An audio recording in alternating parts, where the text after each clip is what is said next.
भारत के वरिष्ठ वकील प्रशांत भूषण ने अवमानना मामले में सुप्रीम कोर्ट से बिना शर्त माफ़ी मांगने से इनकार कर दिया है। उन्होंने कहा है कि उनके बयान सद्भावनापूर्ण थे और अगर वे माफ़ी मांगेंगे तो यह उनकी अंतरात्मा और उस संस्थान की अवमानना होगी जिसमें वो सबसे ज़्यादा विश्वास रखते हैं। सोमवार को प्रशांत भूषण ने सुप्रीम कोर्ट में अपना जवाब दाखिल किया। इसमें उन्होंने लिखा कि आज की परेशानी भरे दौर में भारत के लोगों को अगर किसी से उम्मीद बनती है तो वो सर्वोच्च न्यायालय है, ताकि देश में कानून व्यवस्था और संविधान को स्थापित रखा जा सके, न कि किसी निरंकुश व्यवस्था को।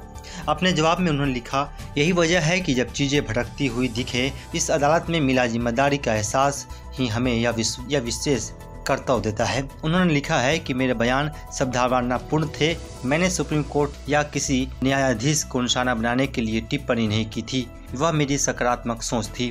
भारत के नामी वकीलों में से एक प्रशांत भूषण को सर्वोच्च न्यायालय ने कोर्ट की अवमानना का दोषी मानते हुए सोमवार यानी 24 अगस्त को अपनी बगावती बयानबाजी पर पूर्ण विचार करने और बिना शर्त माफ़ी मांगने का वक्त दिया था। गुरुवार को सुप्रीम कोर्ट ने प्रशांत भूषण को आदेश दिया था कि वो बिना शर्त के माफ़ी मांगे, वरना भूषण को 6 महीने की जेल या 2000 रुपये का जुर्माना या फिर सजा के तौर पर ये दोनों भी झेलने पड़ सकते हैं।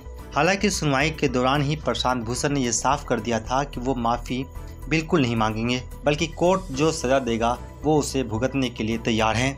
63 साल के प्रशांत भूषण को उनके 2 ट्वीट्स के लिए कोर्ट की अवमानना का दोषी ठहराया जा चुका है और सुप्रीम कोर्ट का मानना है कि भूषण के ट्वीट से सुप्रीम कोर्ट की गरिमा को धक्का लगा है। भूषण ने 2 जून 2020 को अपने ट्वीट्स में मुख्य न्यायाधीश पर टिप्पणी की थी।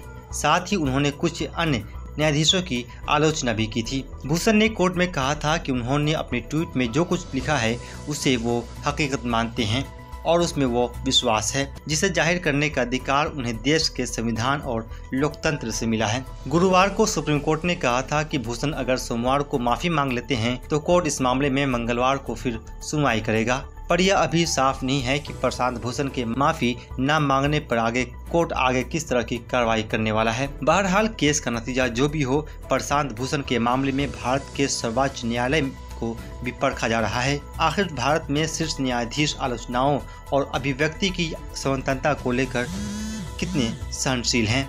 2400 से ज़्यादा भारतीय वकीलों ने प्रशांत भूषण के पक्ष में ऑनलाइन याचिका लिखी है।